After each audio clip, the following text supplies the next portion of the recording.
never been before. It's the first time. It's just, I'm so glad that he's opening our minds to the reality around us. The world's got a lot of problems at the moment. I think even the people who are taking news from the main media are aware of a lot of problems out there. And the real way that we can solve them is by opening up awareness. And things like this event are going to do that. A friend of mine died of having swine flu vaccine recently. So I want to help as many people realise that you know, this world that we're living is not what we thought it is, and it's quite important that we get the word out. I do believe there is an evil cabal who are interested in power, money and control, and I have a lot of respect for David for not being scared and speaking out against it. I admire him. I think he's very brave. I just want to see him doing his thing. I want David to tell us all, man, you know. I want him to talk about the moon being a spaceship. I want him to talk about the future, which he's so positive about, you know, with the what's coming and how humanity is going to remember who it is, you know, and see that fork in the road where we actually stop believing all the mainstream education and media and start to wake up to the true magnitude of who we are and how we create reality, you know. He's done a lot of quality research, and he's also applied a kind of philosophy to it as well. You can take it or leave it, but he's putting it out there for everyone, and he puts himself at risk of doing it, and we all owe him big time for that.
Ladies and gentlemen, David Icke.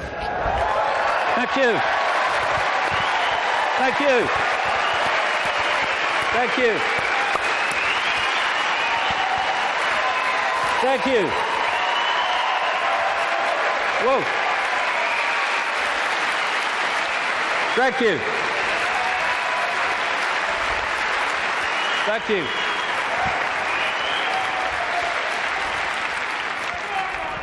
Good turnout then. Crikey. I remember talking to people in telephone boxes once and having room to walk around all those years ago, but amazing things have happened since. My thanks first of all to the extraordinary Linda for putting this event on, and Sean and all the team.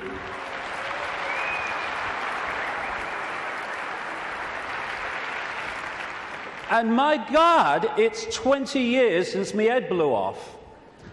20 years on, I hope I've contributed one thing, and that is to let people realize that if you believe in something, if you keep putting one foot in front of the other and don't get caught in defending yourself or feeling sorry for yourself or falling for the fear that what other people think of you because you're saying something that's different, then if you keep putting that one foot in front of the other, you get somewhere. It's when you stop that everything stops. And if we believe in what we are saying, and what we're saying has validity, then eventually it will be shown to be so. But that process only plays out if we keep walking. And you realize over 20 years that whatever people are saying about you today, they'll say something else tomorrow, so don't get caught up in what they're saying today, whatever today is. Because the fear of what other people think is the state of perception that stops people making a difference. Because you can only make a difference in a world of uniformity if you operate outside that uniformity, and that's always going to get you laughter, it's always going to get you ridicule and condemnation. And we either want to make a difference and we take that on and say whatever, or we don't, in which case nothing changes. And when I look back at this last 20 years, I can see very clearly in my life what happens to all of us. You come into the world, and then you go through a series of experiences, and they seem to be random. They don't seem to be connected. Well, this is happening now, and that's happening then, and this is happening today. But when you look back, you see how it's been a journey of connected, often fantastically synchronistic experiences that are leading us in a certain direction. If we choose to go. If we don't choose to go, then we just run on the spot, which is where most of humanity is because of the way the system is structured. So when I look at the different aspects of my life, I see the chain of events that's led to now. I mean, this was me when I came into the world. I was bloody happy to be here, I was. Mum, Earth's a shitty place, I want to go home. And I felt like that as a kid, to be honest. But then my life unfolded, and I became a professional footballer. Have you seen them teeth? When I saw that bloody picture, I've seen them teeth. Last time I saw a set of teeth like that, it was winning the Grand National. But the football side of it, which just seemed to be, I want to be a footballer. Actually, because I ended up playing professional football with rheumatoid arthritis, not recommended, by the way, I had an iron will to keep going whatever. And my goodness me, that came in quite handy a few years later.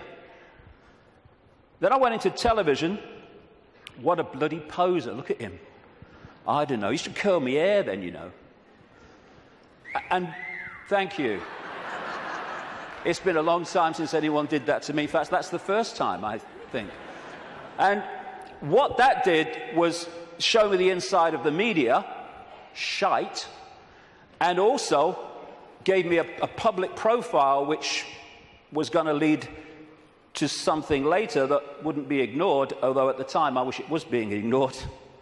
And then I went into politics, you can call Green Party politics, and I saw politics from the inside, how it's just a game, how it's irrelevant to human life, and how people who were fighting with each other in the public arena weren't doing anything but that behind the scenes. And then, bang, 1990. For a year before 1990, when I was still in the Green Party, I felt this presence around me. Even when I was in a room alone, or especially then, I felt this presence around me, like I wasn't alone. And this went on for the best part, like I say, of a year. And it got more and more powerful, more and more tangible. Long story short, I tell the story in the books. I went by a series of synchronistic chances to see a psychic. Never seen one in my life before. And I just wanted to go along. I told her I wanted hands-on healing for my arthritis, which was true. But the real reason was, would she pick up what was around me? And I went for a couple of times, and it was hands-on healing, very nice. Betty Shine, nice lady. And then the third time, she starts giving me this stuff. Ooh, this is powerful, she says. I've got to close my eyes for this one. And in 1990, out came all this stuff. I'm presenting the snooker at the time. You know, I'm with the BBC still, and out came all this stuff. I was going to go out on a world stage. I was going to reveal great secrets. And basically, there was a shadow across the world that had to be lifted. There was a story that had to be told. And I was going to tell it, which, when I'm sitting with my bum on that little bench next to her in her healing room, sounded complete bloody craziness. But it's unfolded. And it's unfolded very quickly after that, where my life started to change. And I started to come across information that was pushing me in a certain direction.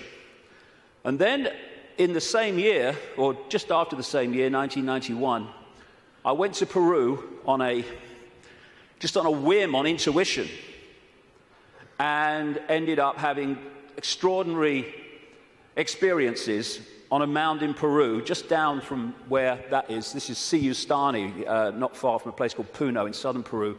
Over just out the shot there, on this mound, when this energy was coming in the top of my head, and I was shaking like I was plugged in the mains for about the best part of an hour. And after that, everything changed. It was like a dam bursting in my head, and suddenly concepts, information, perceptions were pouring into my mind. And for about 3 months, if you'd have asked what planet I was on, I would definitely have had to check. And that 3 months was when all this unfolded, what I call my turquoise period. When it was like a computer where you push too many keys and it freezes and says, can't process this, thank you, I'm shutting down. And that's what happened to me basically in that 3 months. And then, after that time, everything morphed back. And people were coming up to me in the street after all the ridicule, they're saying, you're just like the bloke I used to know. I thought they said you got mad. Well, I may have looked like the bloke I used to know, but I wasn't. I was suddenly seeing the world in a completely different way, and I was asking the big questions. Who are we? Where are we? Why is the world as it is? And from that time, the puzzle pieces started to be handed to me in really synchronistic, amazingly synchronistic ways. One of the, if you like, psychic communications that came through Betty Shine said in 1990, sometimes he will say things and wonder where they came from. They will be our words. Another one said knowledge will be put into his mind, and at other times he will be led to knowledge. Well, all I can say after 20 years of experience since that time is that that famous advert in Britain, it does exactly what it says on the tin, is precisely what has unfolded since then. And that's how the information for all the books and everything has come. Another one was, arduous seeking is not necessary. The path is already mapped out. You only have to follow the clues. Again, it says, or it does what it says on the tin. Exactly that has happened. And it's this process of having insights and then 5 sense information, names, dates, places, documents, people coming to support that insight. That is what has been unfolding for 20 years. That's where the information has come from in the books. And it's been like some force has been handing me puzzle pieces in virtually the order easiest to understand them. And when you put the puzzle pieces together, the world looks very, very different when you connect the dots. Because what the system wants to do right across society is get people to focus on dots, individual dots, a religion, family, job, football team, whatever. There's nothing wrong with focus as long as you hold peripheral vision and you can see how your focus connects out into other things. That's not what the system wants. It wants that focus so you don't have peripheral vision. And as you're trying to go through the maze we call life, the control system has set up endless ways to divert us, confuse us, and to keep us from the understanding that would set us free. And that's what I want to talk about in the first section today. The idea is to keep humanity constantly bewildered, so we don't know where we are, who we are, what even reality is. But when you connect the dots, and so many of them, as we'll see today, have on the face of it no connection to some of the others, when you connect the dots, the light goes on, and suddenly the picture forms. And what I'm going to do today, I can't fill in endless detail to support what I'm saying. That's in the books. And that's what books are for. Because even in the long, long day that we've got today, and all the hours I'm going to be speaking, I need that time just to connect individual dots and show how they connect together. Because that will make the world we live in phenomenally different to the one that sold us from cradle to grave. The elephant in the living room appears when you connect the dots. When you connect enough, the elephant it's so blatant. But when the dots are unconnected, there's no elephant there because you can't see it. And that elephant in the living room is that there is a multi-level conspiracy, and it is multi-level, to enslave humanity in like a global concentration camp. The trick is to make sure the slaves don't realize they're slaves, so they don't do anything about their slavery. Although as this moves and moves towards its goal, that is becoming more obvious. When I first started on this journey 20 years ago, the first few years, all the information coming to me in the, like I say, incredible synchronicity of meeting people, seeing documents, coming across information, having experiences, that first few years were about what I call the 5 sense level of this conspiracy. The banking scams, the police state, the Orwellian surveillance, the big pharmaceutical cartel, attack on the human body and the human immune system, engineered wars. And then after a few years, I started to move through the synchronicity, just following the clues as it said at the start. I came across this reptilian connection to the families that are running our reality. And then the most important part, from about 2003, 2002, when the synchronicity started taking me in to the nature of reality itself. And until we understand at least the themes of what this illusion is, we can understand nothing else about the world as it is and the way that the control system works. And then, over the last year, that synchronicity and the puzzle pieces has taken me into, perhaps for many people, I understand it, the most extraordinary area, which is that the moon is not what we think it is. Now, can you imagine if you've come along today out of curiosity? We're a few minutes in, and your eyes are on Bill. He just said reptile. He couldn't have done. He did. I heard him. Well, we're going to get into some strange stuff, especially in the second section. Well, the first section's strange. We really are lunatics for reasons that I'll come to. So we're now at this fork in the road where we can go down one track and we can experience freedom in a way that we've never even understood what freedom is. We go down the other one, the one that the control system wants, then we're heading for a Orwellian fascist global state. It's unfolding as I speak. That choice, that fork in the road, is to become conscious, because most of humanity isn't, because it's manipulated not to be, or the control system's route, which is just to become a clone, a computer terminal of a control system, a merciless control system. The choice is between this, not too far down the road if we allow it, and this. Go hard, isn't it? Which one? Ugh. Freedom on a level, like I say, that we can't even begin to imagine from the perception of awareness that we've had so far. We perceive just a fraction of what freedom is, even when we talk about freedom. And we can break out of this.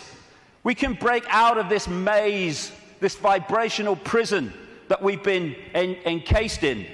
But to do that, as I said at the start, we have to stop doing what has put us in there. And that is conforming to the world that we are told the world is. Stop being in the herd. Stop being in the box, because there is another way. And if we don't take another way, I'm not saying the other way, we live in all possibility, but if we don't take another way from the way we've taken this far, how can anything change? It can't. If you always do what you've always done, you'll always get what you've always got. Real simple. And we don't have to all be the same. You can look the other way. You don't have to be a faceless person in a faceless crowd. It's not compulsory. You can express your uniqueness. You don't have to do what everybody else does just because they do it and we're frightened of conforming. And sometimes the choice of not conforming can actually save us a lot of grief. And it will in the next few years. You don't have to swim with the tide. You can swim the other way. It's possible. You were born an original. Don't die a copy. But how many people do? Because they fear not being like everyone else is because of the comeback from those people. Truth does not change because it is or is not believed by the majority of the people. Everybody knows that, mate. Everyone knows that's rubbish. Well, I don't know it's rubbish. That's one less than everyone. We've made a start. As Gandhi said, even if you're in a minority of one, the truth is still the truth. The multitude is always wrong. My goodness, how history has confirmed that. And this is the stadium on which it all plays out, the human mind. You cannot control billions of people physically.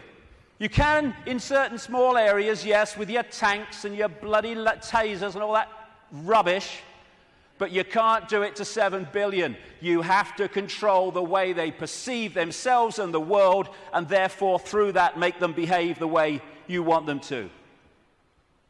So if we're going to go down this route of freedom, first of all, we need to free our minds from the programming of a lifetime. Free our minds from the belief that what we're programmed to believe in schools is the truth about anything. It's not there to enlighten us. It's there to program us with a certain perception of reality which we carry through our lives, so we will be good little slaves based on who we think we are and what we think the world is. Free our minds from the diversions and the nonsense and, hey, honey, she's after the car, quick. And while we're doing that, over here, the world is being orchestrated. Not for our benefit either. Free our minds from the belief that the mainstream media is interested in telling the people the truth of what's going on in the world. It's there to do the opposite. It's to tell us the version of reality the control system wants us to believe, so we will respond and react in the right way. Free our minds from the fake change people. I mean, crikey, is there a politician that's actually campaigning anymore that's not saying they stand for change? Change? Yes, I tell you what the change is. It's one guy claiming to be change, controlled by the same force that controlled the previous guy.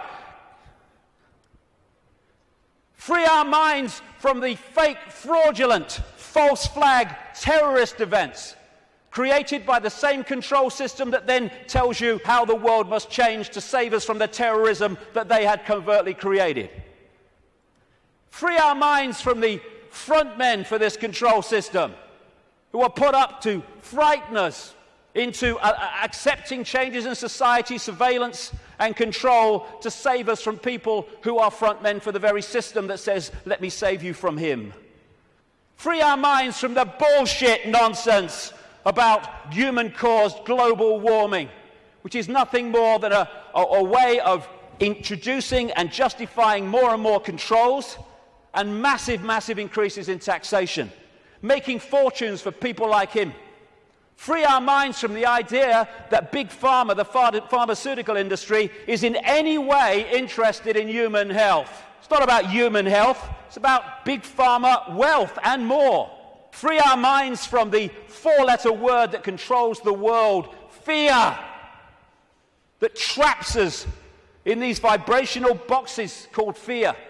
And free our minds, more than anything else, from the idea that we are Charlie Jones or Ethel Smith. We're just Joe Public. We've got no power. The choice is to become conscious, to realize that Ethel Smith is an experience, not who we are, and choose not to be what the control system is fast trying to create. Since I started writing about this, in some detail 15, 16, 17 years ago about the control system. It's gone from its coming to daily experience. I think this is a symbolic picture myself. That plaque says, George Orwell lived here.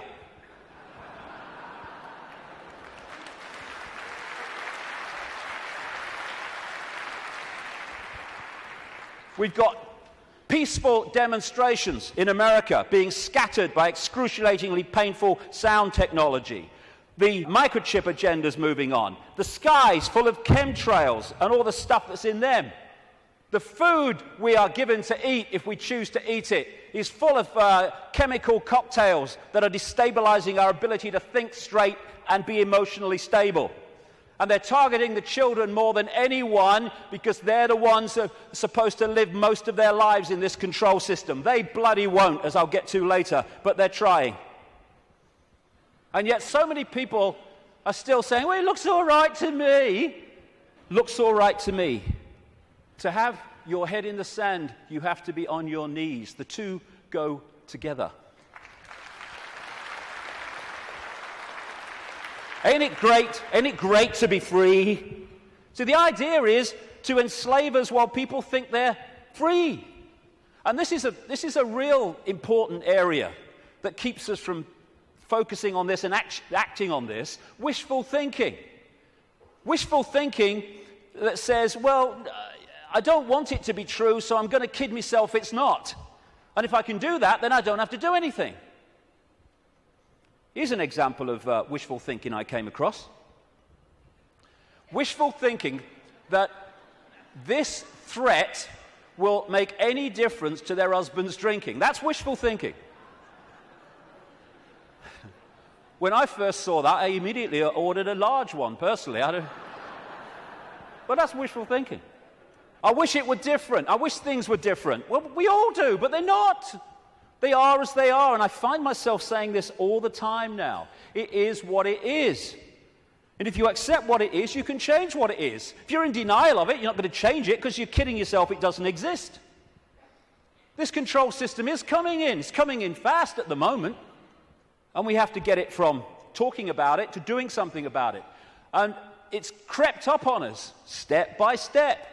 While we're watching the game shows and celebrity world and sport and stuff. Nothing wrong with any of those things. But if you're there and you've not got the peripheral vision, they will keep you from seeing what's going on. And now the future is here. It's not sometime never. The future is here. And we've got to go from that to that pretty damn quick. And we can and we will. In many, many ways. As Martin Luther King said, the ultimate measure of a man is not where he stands in moments of comfort and convenience, but where he stands at times of challenge and controversy. And we are at a time of challenge and controversy, and we'll see what we're bloody made of, frankly. But the great news is, and I'm going to get into this big time in the last section, this is a time of fantastic awakening. Like I say, when I started on this journey consciously, anyway, 20 years ago, the number of people that were in any way interested in this information, whether it's the nature of reality or the control system and its agenda, was tiny, tiny, tiny. It was a lonely road. Not anymore. A phenomenal awakenings happening all over the world as people start to expand their minds and open their minds to another possibility, to another world, to another sense of self. And what comes with that awakening, indeed what triggers it in so many ways, is when we decide to ask the big questions. Because only then can we get the big answers. Like, who are we? Where are we? What is reality? And that's what I'm going to focus on in this first section, because unless we at least understand the themes of what reality is, we cannot possibly understand what's happening in the world and how the control system really works and how deep the rabbit hole goes. Establishment science, education, media, that's what it does. I mean, have you seen these politicians in Britain now? You've got Clegg in the Liberal Party, Liberal Democrats. You've got Cameron in the Conservatives, you're going to probably have one of the Miliband's, maybe David Miliband, leader of the other major party, and they're all standing on the same stodding postage stamp, all three of them. Same background, same basic perception of the world and politics, and that's exactly the same with science, education, and media. They all stand on this same postage stamp, and anyone wants to step off it and explore in other areas, stop him! Stop him! Ridicule, condemnation, stop his funding. And people say, well, if what you're saying is true, science would tell us. Yeah, okay. Like the media would tell us, right? Yeah, okay. What the control system doesn't want us to know is that this reality, in terms of its physicality, the one we think we're experiencing now, is an illusion. There is no physicality. There is no out there. Everything I'm looking at now out there is going on in here. I'll come to how that works. It is so simple. As the great American comedian Bill Hicks said, great man. All matter is merely energy condensed to a slow vibration. We're all one consciousness experiencing itself subjectively. There's no such thing as death. Life is only a dream, and we are the imagination of ourselves. And that's the control system's bottom line, manipulating our imagination of self.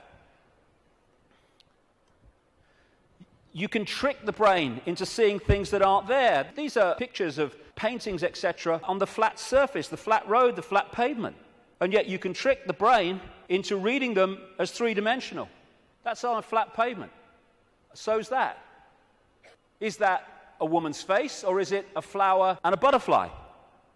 Very easy to trick the brain to decode reality in a certain way. For instance, is this a man and a hand, or is it a Mexican, a woman, a bush, and a dog? Depends how you decode it. And the control system, en masse, is manipulating 24/7 the way that we decode reality. So we decode it in line with what suits the control system. As Einstein said, reality is an illusion, albeit a persistent one. And the reason it's persistent is because we live in a virtual reality universe.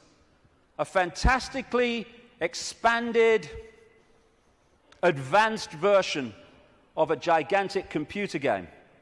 And the analogies go one after the other. Today, it's much easier to talk about reality because technology is starting to mirror the very reality that we're experiencing. It's getting closer and closer to real, and the projection is that not too long from now, they will have computer games which you could hardly tell the difference between that and this. We're having training simulations and flying simulations. They're in some hospitals using virtual reality images to show patients when their burns are being treated, and they show them pictures, very cold images, and the brain decodes that and cools the skin down. And when you look at these advanced virtual reality technologies, what are they doing? They're just hijacking the way the five senses work anyway. They're using the eyes, they're using through these gloves, the sense of touch and all the rest of it, and they are feeding information, digital information, to the brain and tricking it to believe that something's going on which is not. And that's how the control system works. And we have what I call the body computer, the biological body computer. Biological, by that I mean it has the ability not just to react to data, but to assess that data and make decisions on it, which is what the immune system is doing all now as we speak. I'm not standing here, you're not sitting there saying, okay, problem with the right leg, go down there a bit on the left. No, it's just doing it because it's thinking. It's a biological computer system. By the way, this image here was taken the split second that someone told this guy that Barack Obama had won the Nobel Peace Prize. That's how I reacted anyway. And the base foundation of this virtual reality is actually waveform, vibrating energy.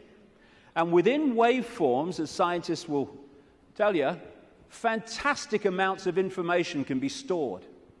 And that's what the base information construct of this reality is.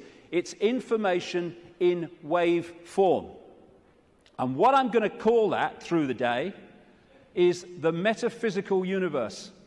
When I talk about the metaphysical universe, I mean the waveform level of this universe before it becomes this. What happens is the waveform information construct is decoded through the body computer into the world that we think we are experiencing. It's all going on in here. And it's like, as I'll come to in a second, it's almost a mirror, though much more advanced, of the wireless internet, where you can get a computer and you can pull the wireless internet, the World Wide Web, a whole collective reality out of the unseen to appear on a screen anywhere in the world. And so as we decode vibrational information through to electrical information, which is sent to the brain, and the brain decodes that into the world that we think we are experiencing. This is the metaphysical universe. Through the body computer, it becomes the world that we experience as outside of us. The five senses, which of course, as I say, virtual reality computer games lock into, that's how they work, they change vibrational information into electrical information, which goes to the brain to be decoded into what is holographic information. I'll come to that. So this is absolutely right, this scene from The Matrix, where the Neo character says, this isn't real, and Morpheus says, what is real? How do you define real? If you're talking about what you can feel, what you can smell, taste, and see, then real is simply electrical signals interpreted by your brain. That's all it is.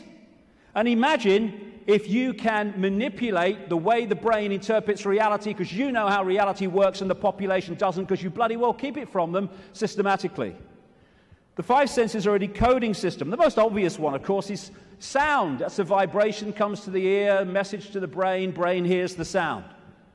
There is no sound until we've decoded it as so. Sound is just a vibration until we've decoded it. Sound exists in here. Same with taste. Electrical signals to the brain decodes it. This is how you can, through stage hypnotists, etc., get someone to eat a potato but taste an apple. Because you implant the belief here that it's an apple, and so the electrical signal with the potato code goes there, and it doesn't read it like that, it reads it as an apple. Even on that basic level, think of the potential for manipulating the way we see reality individually and collectively. And different parts of the brain, like with smell, are specifically there in the body computer to decode those senses. Same with touch. Exactly the same. Even movement. There is no movement until we've decoded that movement. There are conditions of the brain, which some people have, where they don't decode movement. So often they don't even see it. They'll see a car in the distance, the next thing, whoa, it's gone. Nothing in the middle. They see someone pouring a cup of tea, and all they see is a static arc of tea. It's all an illusion. It's a computer game. A very, very sophisticated one. I love that. Crikey, talk about having a laugh. Hey, Ethel, come and see who's in the telly. Don't you mean on the telly? No. Stage hypnotists are playing with this system all the time, like I say. And there are some other hypnotists I made earlier. These don't know they're hypnotists, most of them anyway. But that's what they're doing. They are all the time giving us a sense of reality, a belief in what is real. And if the brain takes on that belief system, it then starts reading reality in line with that belief, and it becomes a self-fulfilling reality. So we live in the equivalent, as I'll keep saying, a very, very advanced equivalent of the holographic internet, the World Wide Web. If you say to people, tell me about the internet, they say, yeah, well, it's graphics and websites and words and colors and the pictures. Yes, it is. But the only place that exists in that form, the internet, is on the screen. Everywhere else, it's electrical circuits, etc., etc. You say, tell me about television. They'll say, well, it's moving pictures on a screen. Yes, it is. But the only place that television exists in that form is on the screen. Everywhere else, it's electrical circuits and, in some cases still, many cases still, broadcast frequencies.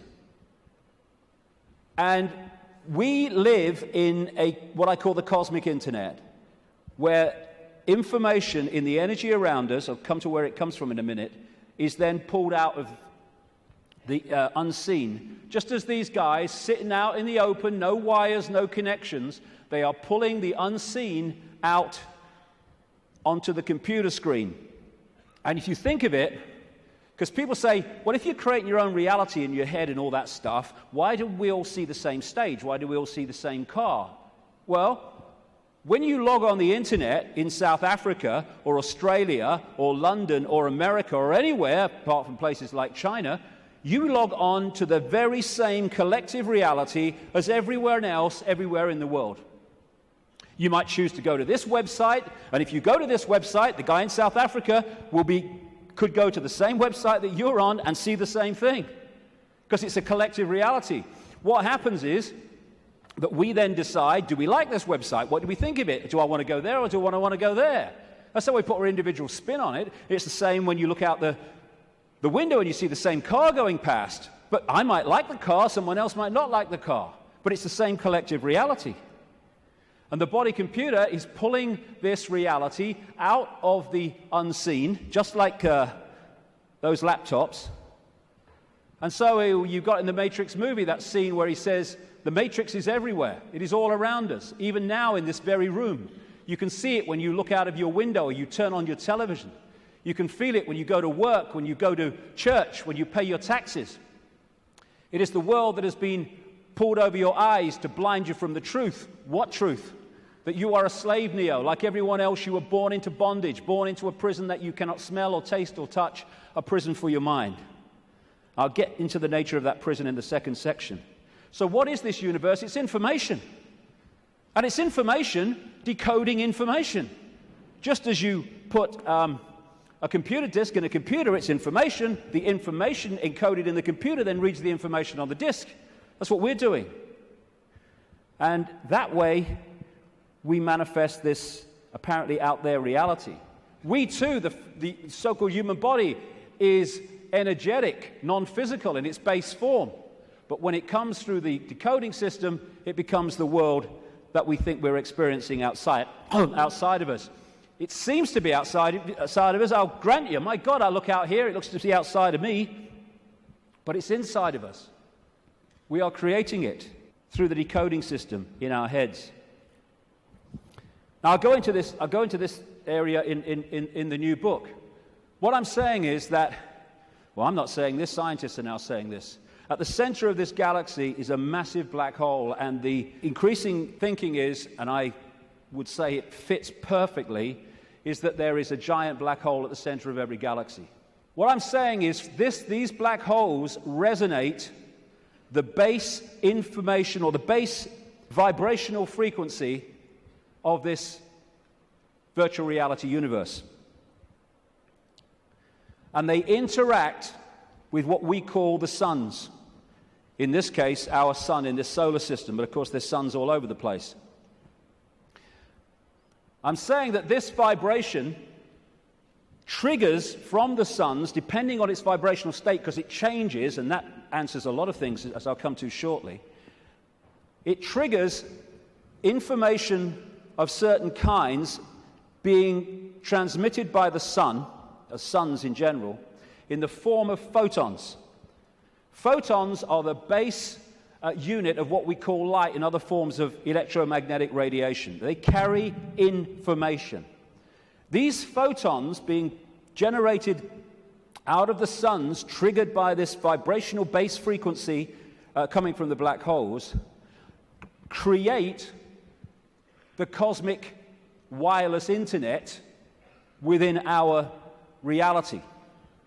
And that's what we are decoding The Earth decodes it.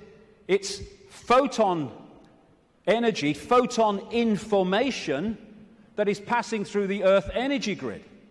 It is photon information, what the Chinese in their acupuncture disciplines call qi. That qi is actually photon energy. It is information, which the body computer then is decoding into this collective reality. And just like on the internet, where you can see information and receive it, but you can also post information, so we're interacting with this virtual reality universe and changing it subtly as we put our unique spin on things. And we're creating that world that I keep talking about. Now, some scientists over the years have postulated that this physical world only exists when it's observed. I agree. Why? Because of this.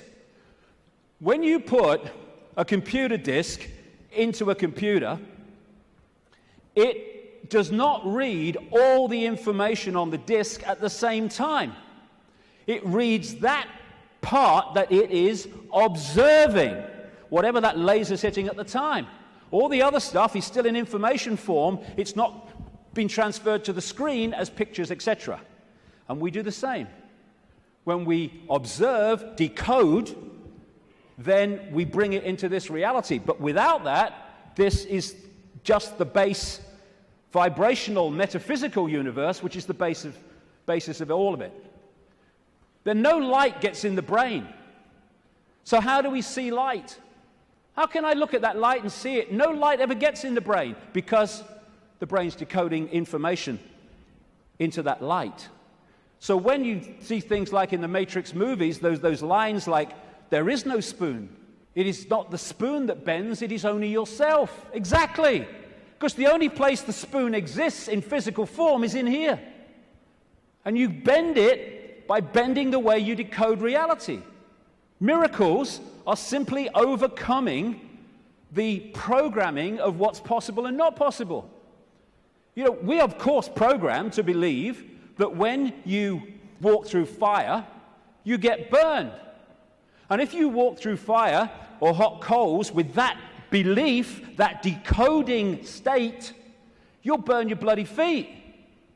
But as so many people have shown, if you can go into another state of consciousness and override that, you can walk across hot coals and not feel a thing. Why? Because an illusion cannot burn an illusion unless you believe it can.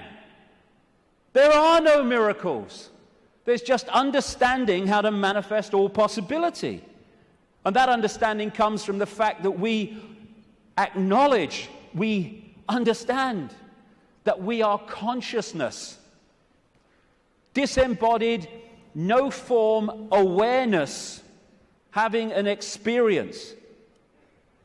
Like a Central American shaman said, we are perceivers, we are awareness, we are not objects, we have no solidity.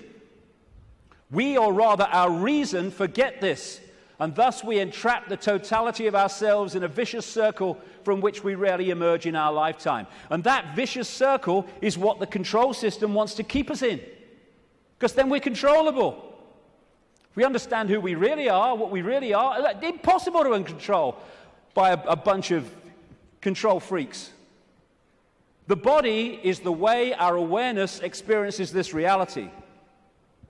If I want to interact with this reality, which is a frequency range, I have to have an outer shell, we all do, that vibrates within this frequency range, because our consciousness is vibrating much too quickly. It's like Radio 1 trying to make connection to Radio 2. They're on different wavelengths. It's never going to happen. So we take on this outer projection we call a body, and therefore I can pick this up and interact with this reality. What the control system wants us to do is to believe that that projection, that vehicle to experience this reality is who we are, because then we go from, I am all that is, has been, and ever will be, I'm Charlie Smith, I'm Ethel Jones, I've got no power. It's the whole bottom line of it. We say I'm going on the internet. We don't go on the internet.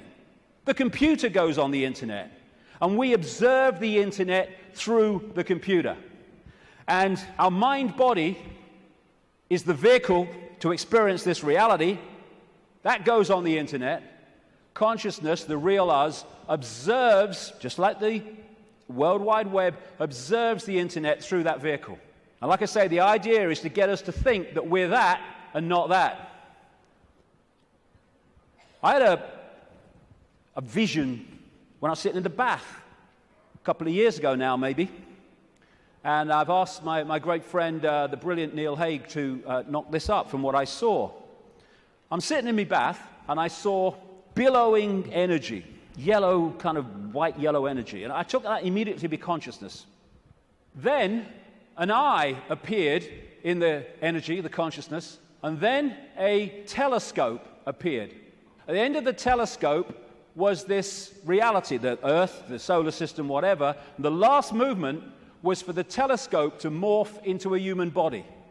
And that was so profound in the sense of that's how it works. And because of the limitations of this focus, we see ourselves, if we don't stay in contact with that, in very limited terms. Death is just putting the telescope down. Well, I've had enough of that. Earth's a shitty place. Hello, all right, I'm back. You never went away. The computer's here. We are observing through the computer. And I want to make the difference, because this will go through the day, the difference between consciousness and what I call the mind. Everything is the same energy in the end, because it's just one unified awareness I call the infinite. But it takes different expressions. Consciousness is the ocean. All possibility, all that is, all awareness.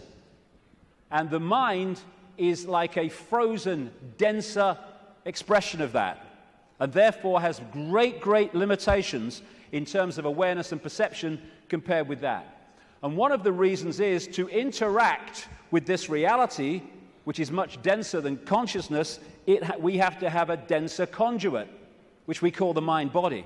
Therefore, it has to be more limited than consciousness itself. This guy, Ramana Maharshi, a man who lived in India and meditated for most of his life on a mountain in India. I've actually been there.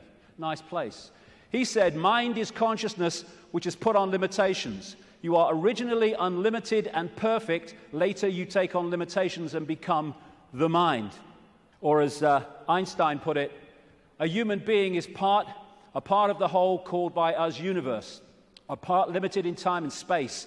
He experiences himself, his thoughts, his feeling, as something separated from the rest, a kind of optical delusion of his consciousness. And that optical delusion comes from looking through the lens, the telescope. And what it does, and I keep saying the control system is structured exactly to do this, it puts us in a false identity. One that doesn't think all possibility, it thinks limitation, I can't, that's not possible.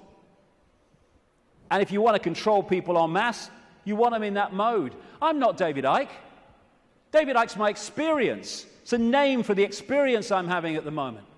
I am all consciousness, all awareness. All that is, has been, and ever will be, and so is everyone else in this room, everyone else in all the realities of this infinite world that we live in. We are all possibility. And that's our base state. I don't care who you are, what you've done in your life, what regrets you have, how successful you've been. Your base state is all possibility. And I've only taken psychoactive drugs once, well, 1.5 times. The main one was in Peru when I took something called ayahuasca in 2003. And for 5 hours, I had this voice, as loud as mine is now, took female form, talking to me about the illusory nature of reality. And when I came back out to Britain, it happened in the Brazilian rainforest, I started following up names, dates, places type information, what I was told. And it was extraordinarily accurate. It's amazing that mainstream science has sussed most of this, but doesn't realize it as, because all the disciplines don't talk to each other. When you connect the dots, you realize they've already established that this is an illusion. But that doesn't go down well because it's too close to the truth. And how I experienced that state beyond this world, beyond vibration, was as stillness and silence. And that's what all possibility is, the stillness and the silence. There was a great line that voice said to me when it was explaining the nature of reality. It said, if it vibrates, it's illusion. If it vibrates, it's illusion, because our core level is stillness and silence. I experienced that. Amazing feeling. There are no negative emotions, there's no fear, there's no worry about not making the rent and all this stuff. They've all gone in that realm. And people think of nothing. All that is, has been, whatever can be. That's all potential, all knowing. And everywhere and nowhere. People think that's a paradox. You can't be everywhere and nowhere, but you can in all possibility. In all possibility, everything is possible. So everywhere is nowhere. Nowhere is everywhere. Everything and nothing.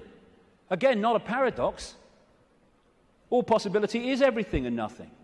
And as I was saying, we think of nothing as nothing's there. There is nothing. But within the nothing, within the silence, is everything. Within the silence, for instance, is all possibility.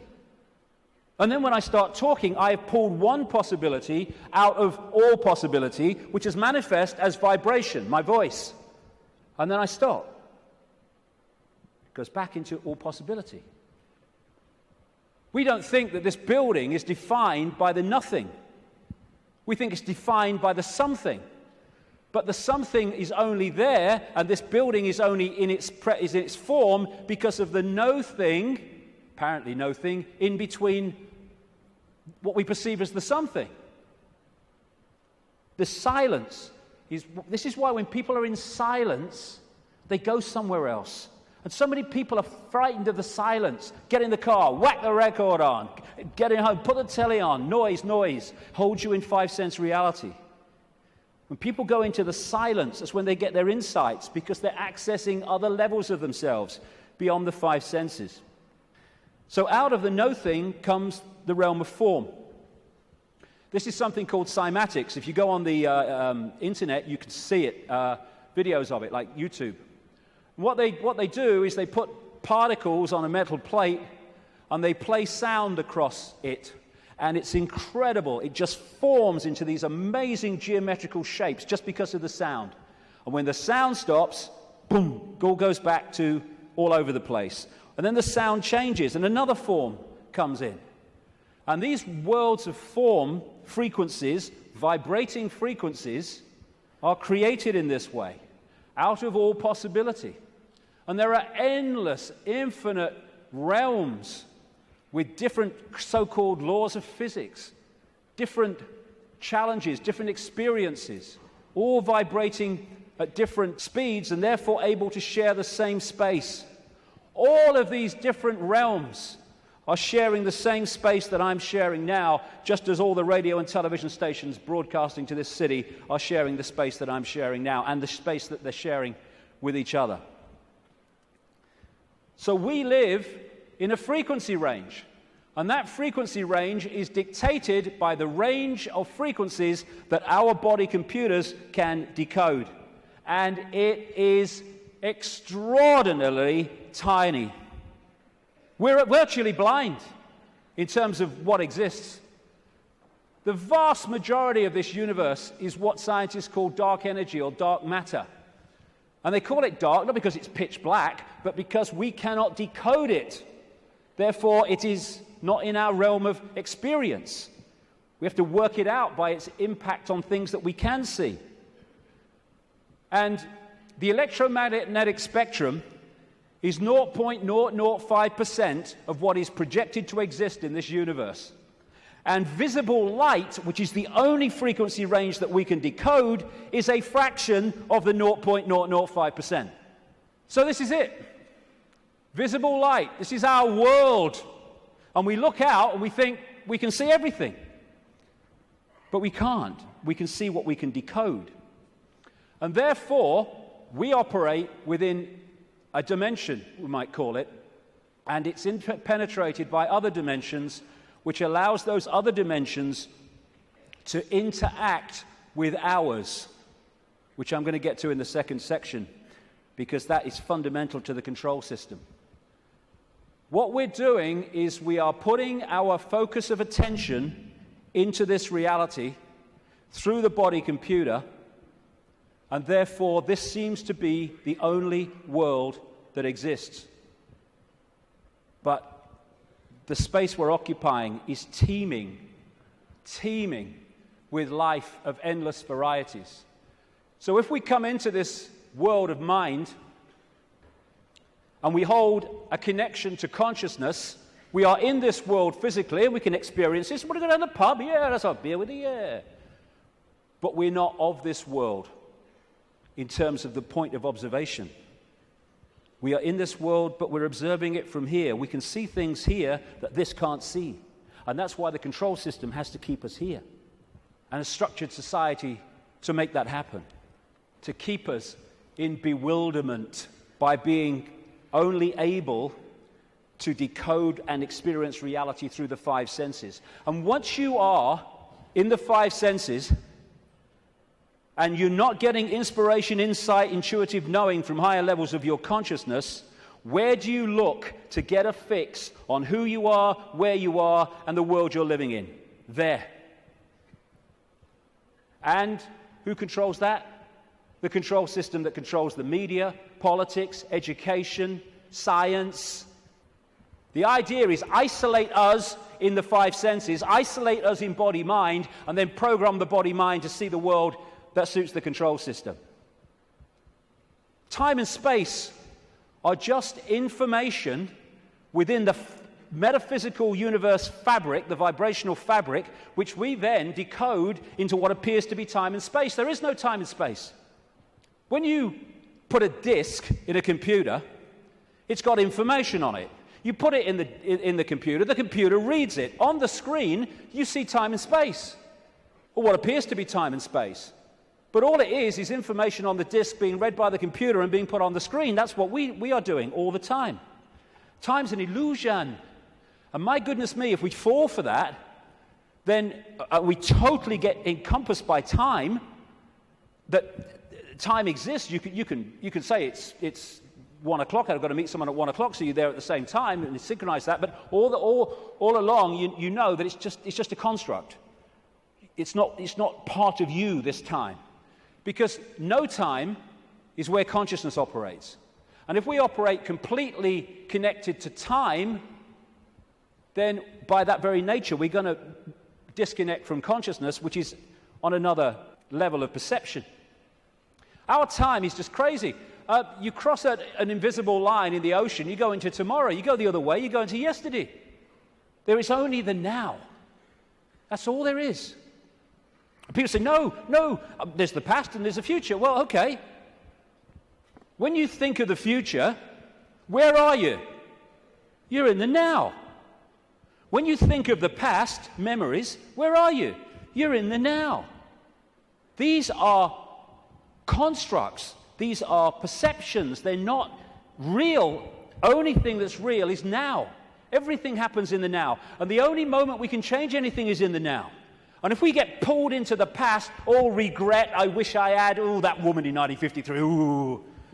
Or we get pulled into the future, oh my God, what's going to happen? Oh, yeah, outcome, oh, what if? Then we're getting pulled out of the only time that exists, and therefore our power to change things, to impact on now is diluted.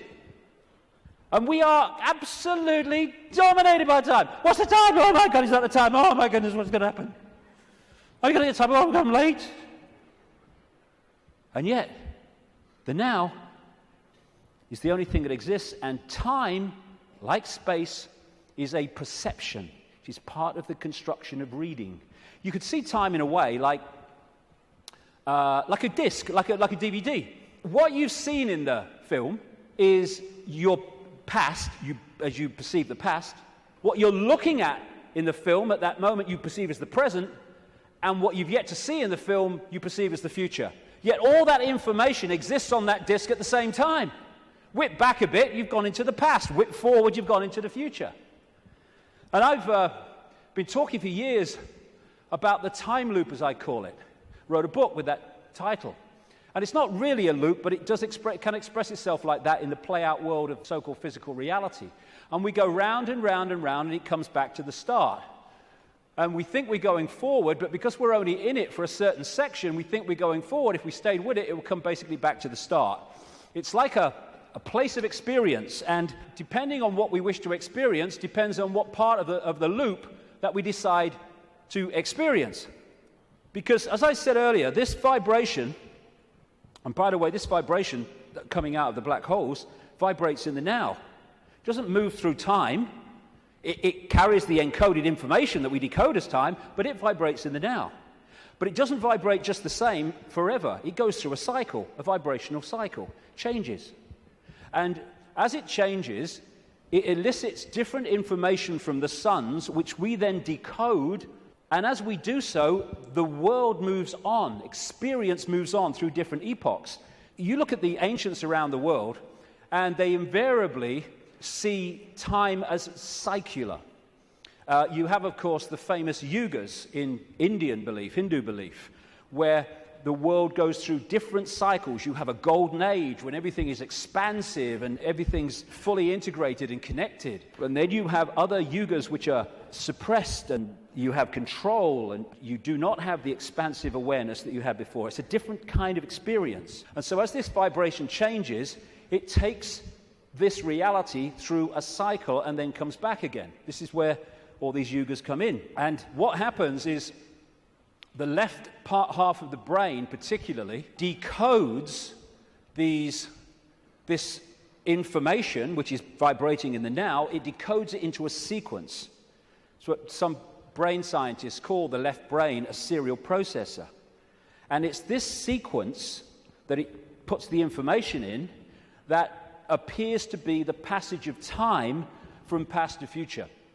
The quicker it decodes it, the quicker time seems to move, the slower it decodes it, the reverse. This is why, as Einstein said, if you're in the company of a beautiful woman, time can pass very quickly, but if you're in a dentist chair, it can pass very slowly, because your brain is decoding reality in a different way, putting it into a sequence in a different way. And so the time loop is actually just the decoding of this changing vibration, changing information. And again, if you can hold connection to out there, you can be in the world and not of it. If you're not, you're literally caught in the loop, and that's where most people have been for a very long time. Now, as I say, the body is a biological computer, and I'll get through this part pretty quickly because I've been through this before in talks and stuff, but it's very important to keep connecting the dots. So, the body computer is our vehicle to experience this virtual reality, consciousness to experience it. It's like, you want to go to experience another planet, you need an outer shell. As I said earlier, we need an outer shell vibrating within the frequency of this reality. And this is what makes racism so ludicrous, so insane, such a confirmation of ignorance. Because it's just a vehicle to experience this reality. And racism is the final confirmation that you are caught in five-sense reality and have not a clue of the nature of what we all are, racist and non-racist, and that is consciousness. Humans, we think we're humans. We're human. Humans are like a software program. We're not human. We're experiencing being a human. We are consciousness having that experience. As this article in the San Francisco Chronicle said, DNA is a universal software code. From bacteria to humans, the basic instructions for life are written with the same language. And there are 4 codes, A, C, G, and T, or in my case, G and T, G and T, G and T. I like that one. It's in my DNA. And how these codes are in relation to each other decides if the outer shell is a human, a mouse, a virus, anything. And it very much connects into those green codes on the computer screens in the Matrix movies. And the body computer, biological computer, has the ability to think and assess for itself, ticks every box when you go through it. The reason they're now talking about connecting the brain to desktop computers is because they are connecting 2 computers. One far more, infinitely more advanced, yes, but 2 computers. That's how it's possible. When the computer won't work, won't turn on, won't process, we say the computer's dead. You drop a computer from a top floor, it will smash and it will be dead. You drop a human computer, it will smash and be dead. Because that's all that happens at death. The computer dies. We don't bloody die. There is no death. We're consciousness, infinite consciousness. The computer goes into sleep mode just to tick over. We go into sleep mode just to tick over. We have antivirus technology in computers to seek out the viruses that are a danger to the computer's systems and what you might call health. We have a phenomenal antivirus system we call the human immune system, which does exactly the same. And when you have a virus system and a new virus comes up, they have to update it because it can't work out how to stop it, because it's not been programmed to. This is updated by reacting and then integrating that so that the next time that comes, it can deal with it. This is an enhanced photograph taken at the Necker Hospital in Paris when they put tracer dye into the acupuncture points and then photographed it. And the tracer dye went through these lines of energy in the body, the chi, the photons. And when you look at it, it's just like a motherboard. And interestingly, when this chi is passing around too slowly or too quickly, the body is ill in some way. And what acupuncture is about is using the needles and other techniques to balance out that flow of energy. And what happens when the information is passing around a desktop computer in less than optimal speed? You say, my bloody computer's slow today, and often it's slow because it has a virus. The brain is the central processing unit of the computer, which in a desktop is a microchip. It's the main processor of information. The DNA is the hard drive, and it's not just the DNA we see physically, because even DNA is just the decoded version of an energy field. We have an energy counterpart, which we call the human aura. What we call cultures. I'm this culture. I'm a black South African. I'm a Hindu or whatever. These are different sub-softwares of the human software. This guy, William Sheridan, was in a New York hospital waiting for a heart transplant, and he joined an art therapy course. He was about as good as I am, and I'm a terrible, terrible artist. And this is what he was drawing.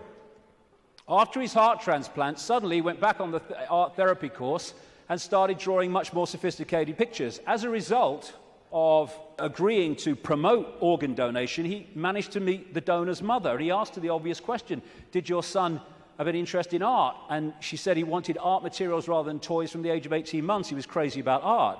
And there have been many studies, some of them very extensive over the years, that have shown the incredible connection between people who've received hearts, lungs, and other organs from people and then taken on either and or their character traits or their abilities. Because what are they doing? They're downloading information from one computer to another. That's how it gets passed across. Credo Mutwa, the great Zulu shaman in South Africa, told me that in the days when they used to eat people in Africa, one of the golden rules was that you must heat the person to a certain temperature, otherwise if you eat them, you become them. Same principle. We are led to believe that what identifies us with the body and what identifies us with the body being us is whether we're a man or a woman. Again, being a man or a woman is not what we are, it's the experience that we're having. How can we be a man and a woman, or how can that be what we are, when you can change from a man to a woman through chemical intervention? It's changing the nature of the computer through chemical intervention. Freaky the chicken, who was in the papers a few years ago, started out life as a hen, laying eggs, then had a massive, for some reason, explosion of testosterone and became a cockerel. Started chasing the chickens, the hens, and crowing at dawn. Grew a comb. How can male or female be what we are when that can happen? It's an experience for consciousness which is neither male or female because it's all possibility. This is from the BBC website. Scientists have been able to take control of flies' brains to make females behave just like males. Researchers genetically modified the insects so that a group of brain cells that control sexual behavior could be switched on by a pulse of light. The team was able to get female fruit flies to produce a courtship song behavior usually only seen in males. Just so you manipulate the computer. Why do birds suddenly start singing together when the sun comes up? I mean, is there someone with a baton? Go! Why did Freaky the chicken start crowing at dawn when the testosterone came in? It's a program. It's the same with emotions, where we think the emotions of who we are. But you can fundamentally change your emotional state through drugs, through chemicals, through things like mercury. Mercury in fillings can change your personality. Can change your personality by drinking the shite in food and drink, these chemical cocktails. That's what's happening to so many kids. How can even emotions, as we know them, be what we are, when chemicals can change the emotions that we have? It's to do with the way we decode reality. And we are receiver-transmitters of information. Like we're taking from the worldwide cosmic web and we're adding to it. And how interesting and appropriate that one of the great ways or great means of receiving and transmitting is through crystals, quartz crystals. And it turns out the human body is a gigantic liquid quartz crystal. The membrane of every cell, and we have trillions of them, is a quartz crystal, a liquid crystal. The earth is a gigantic crystal. Every grain of sand, for goodness sake, is a crystal. And the earth, too, is receiving and transmitting information within this cosmic web. DNA is a receiver-transmitter of information, and it's made that way. This is an article on DNA. From the characteristic form of this giant molecule, a wound double helix, the DNA represents an ideal electromagnetic antenna. On one hand, it is elongated and thus a blade which can take up very well electrical pulses. On the other hand, seen from above, it has the form of a ring and thus is a very magnetical antenna. We are receiving and transmitting all the time through what we think is the body computer. And the energetic auric field connects into us through what we call chakra points, from a word, Sanskrit word meaning wheels of light. And these connect into what we call the physical body through the endocrine system of glands, two of which include the pituitary and the pineal gland, which together make up what we call the third eye. The ability to get out there through the sixth sense. It's like that Muse song says, if we could flick a switch and open your third eye, we would know that they'd never be afraid to die. Words to that effect. Exactly, because we'd be out there. Now, anything that can shut these down holds us in five-sense reality and stops us from breaking out into the greater self. That's where they want us, and that's where they've got so many people, the vast majority, in that state, in a false identity. The world looks so solid, I grant you, but it can't be. It can't be, even though it seems to be. And if you bang your head on the wall, again, like walking through the fire, believing you're going to get burned, bang, you'll bang your head. But it can't be, because the world is made up of atoms, and as quantum physicists have shown, atoms have no solidity. How can something which is basically empty space make up a solid world? It can't. The reason it appears to is because the information in the waveform metaphysical universe is decoded through into apparent solidity. Again, it's just the way we decode reality that gives it form. We take information from a disk, we put it on the screen, it seems to have time-space solidity. But it doesn't. It's just information being read, and that's exactly what's happening to us. The reason it appears solid and it appears three-dimensional is because we live in a holographic world. We see holograms, you can buy them in the shops, where they appear to be three-dimensional, but actually they're not. It's just the illusion of the way they're made. And how they make them is they have a laser, part of it goes across the object they want to photograph, another part goes directly onto a photographic plate, and then the part that's passed across the object goes onto that plate, and they collide. Those two parts of the laser collide, and they create, here we go, a wave form. We call it in holographics an interference pattern. It's like dropping two pebbles in a pond, and then the waves they create collide, and that is a waveform representation of where those pebbles fell, how heavy they were, how high they fell from, etc., how big they were, etc. And this is what the waveform, again, looks like on a holographic print. It's information. It seems to be nothing. It looks like a fingerprint, appropriately, actually. But what is it? But you fire a laser at that, and suddenly a three-dimensional, and the best of them, a very solid-looking image comes up. This is we create our reality. It's holographic. This guy is in an Australian city, I think it was Melbourne, but he was projected as a hologram onto a stage in Adelaide. This is one that CNN did. So we are creating a holographic version of this information, just like a hologram does in our heads. That's where it comes from. It's this construct. And how funny, I've been saying this for years, and then I come across this very, very mainstream New Scientist magazine in January now 2009, and its front page, you are a hologram projected from the edge of the universe. You don't need to go through great swathes of academia. In fact, it's often the worst thing that can happen, because it puts you in the box on the postage stamp, often, to understand reality. You just have to access that which is all around us, containing that knowledge. And then you have the question, how can something be a waveform and a particle at the same time, which is what quantum physics has found and gone, what? How can that be? Very simple. When you're creating a hologram, the waveform doesn't disappear when the hologram projects itself. They both exist at the same time, the information construct and the decoded holographic form. The particle and the waveform exist at the same time.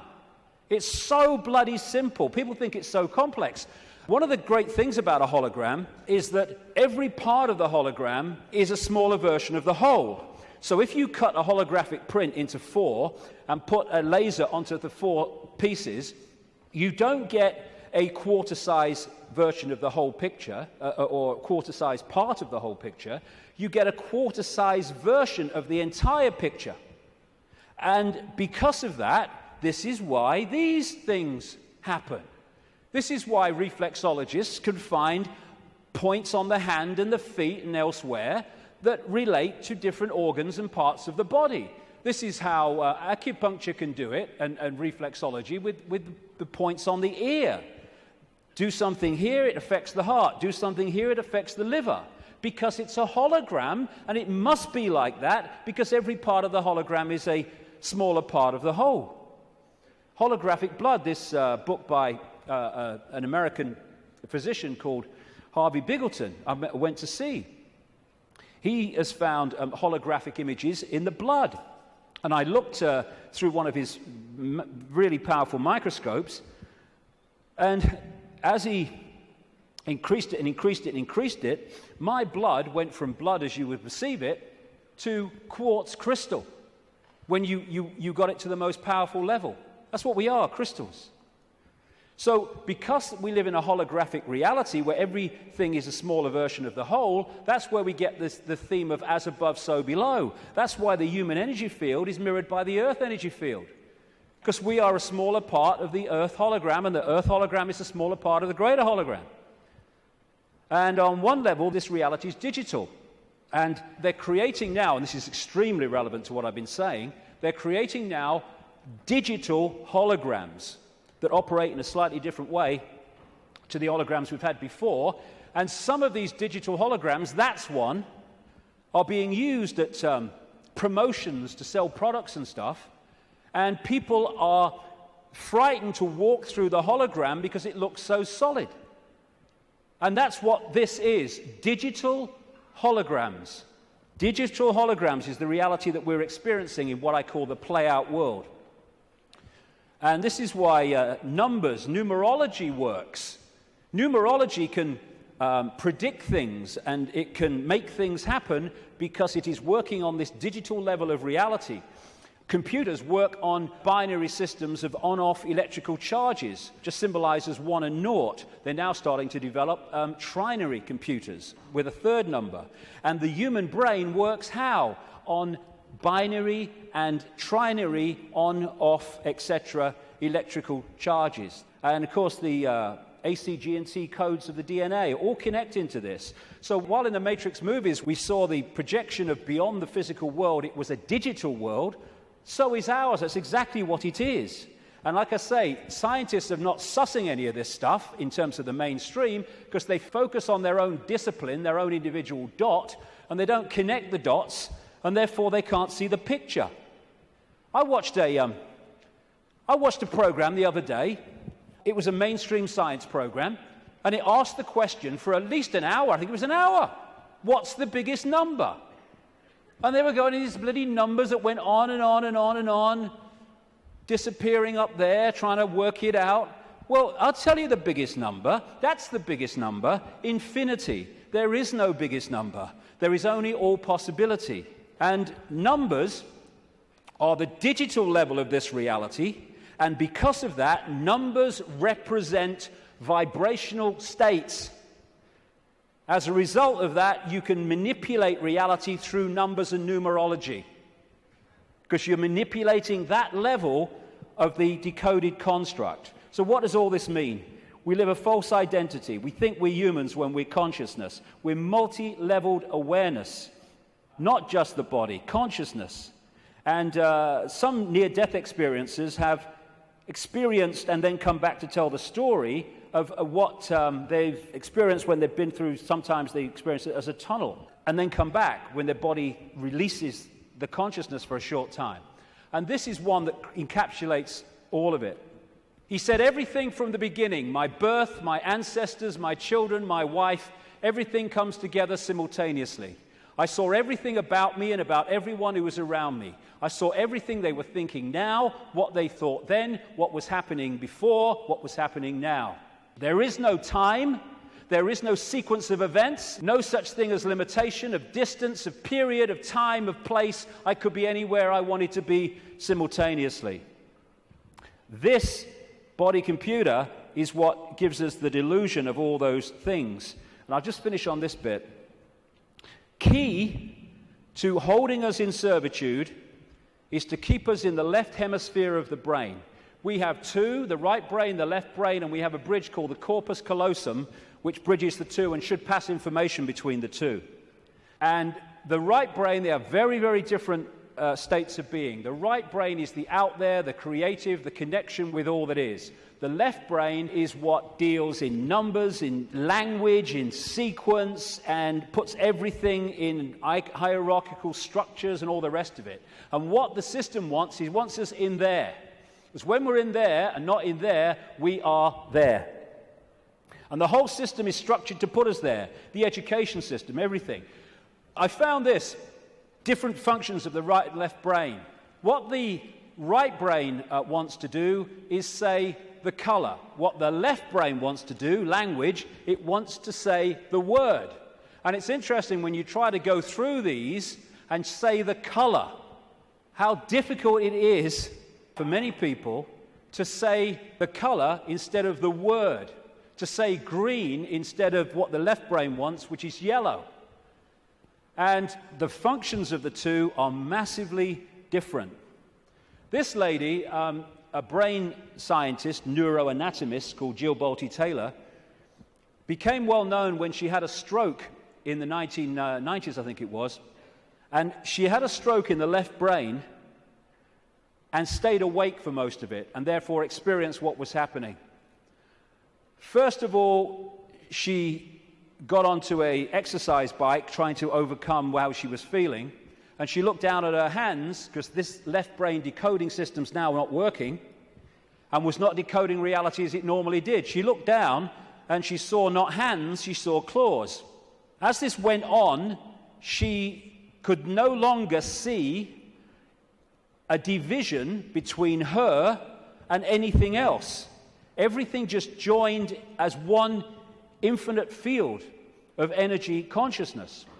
And she said it was just bliss. Nirvana, she called it.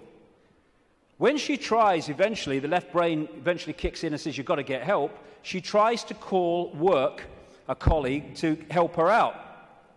Took her 45 minutes, I think she said, a long time, trying to go through these business cards to find the number, because when she looked at them, she couldn't see numbers and words anymore, because this wasn't decoding reality as it should.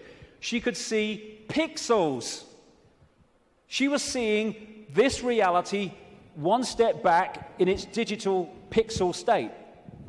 Eventually, through following the squiggles, she says, she managed to ring the number. And when the guy, he must have said something on the other end, like, hello, all she heard, she said, when he picked the phone up, was woof, woof, woof, woof. And then she said, I tried to say to him, hey, this is Jill, I'm in trouble. And all she heard herself say was woof, woof, woof, woof. Because the vibration was not being decoded by the left brain, the language part, into words that we can understand.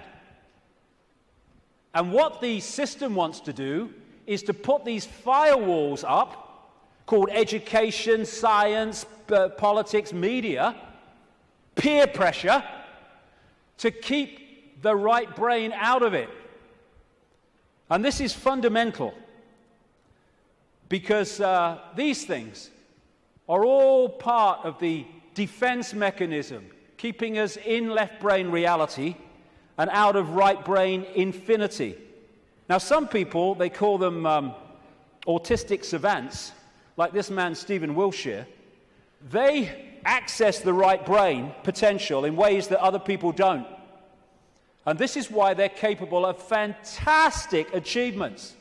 This guy, Stephen Wiltshire, was taken up in a helicopter over London by the BBC for half an hour with nothing except his eyes, and then came down and drew London from the air with incredible accuracy. Why? Because he was accessing that infinite potential that left brain people, most of people in the world, don't. This guy, Daniel Tammet, another autistic savant, has again achieved incredible things, because he was challenged once to learn Icelandic in a week, and it's an incredibly difficult language to learn. I mean, none of the media were using on their news reading, were using the real name of that volcano in Iceland, were they? Because they could bloody pronounce it. This guy went back on television a week later speaking Icelandic. And his Icelandic teacher said, he's not human. Yes, he is. It's the human that we once were and will be again, when this suppression of our potential and our infinite possibility is brought to an end, and this shite stops.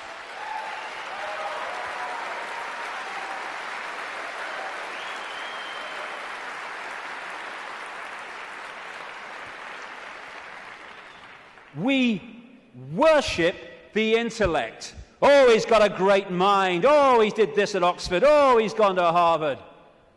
Mind is such a low level of awareness. It's supposed to be a vehicle for experiencing this reality, a servant of consciousness. It's become our master. It's become something to worship. And that's the isolated intellect.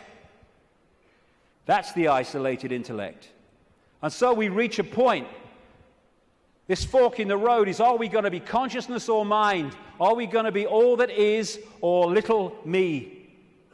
It's not really free your mind, it's free yourself from mind. That's why society is structured to completely engross us and swamp us in things to occupy our mind. Open your mind. Become all that is. Infinite love is the only truth. Everything else is illusion. What is infinite love? All possibility. Infinite possibility. Choice between the head, thinking, intellect, and the heart, knowing, wider consciousness. Then we start to access this wider information and see the world from a completely different level. We then start to access, once we get out of mind, all these other realities that are there to be accessed and perceived and to glean insight and information from, that have been denied by being encloseted and enclosed in mind. As William Blake said, if the doors of perception were cleansed, everything would appear to man as it is, infinite. The control system's game is not to have that cleanse happen. René Descartes, the French mathematician and philosopher, defining who we are, said, "I think, therefore I am." I would update that on the body computer level and say, "I compute, therefore I am." But beyond that, in the realms of consciousness, it is simply, "I am, therefore I am." I am all that is, has been, and ever will be. And this multi-leveled conspiracy is there to keep that knowledge from us, to hold us in little me mental states, so a tiny few can control billions. Without this knowledge, we cannot understand the conspiracy and how it works. And the question is, who's behind it? See, they're hiding already. Who's behind it? And that's what we'll get to in the next section, which will start in 10 minutes. Thank you very much. Thank you.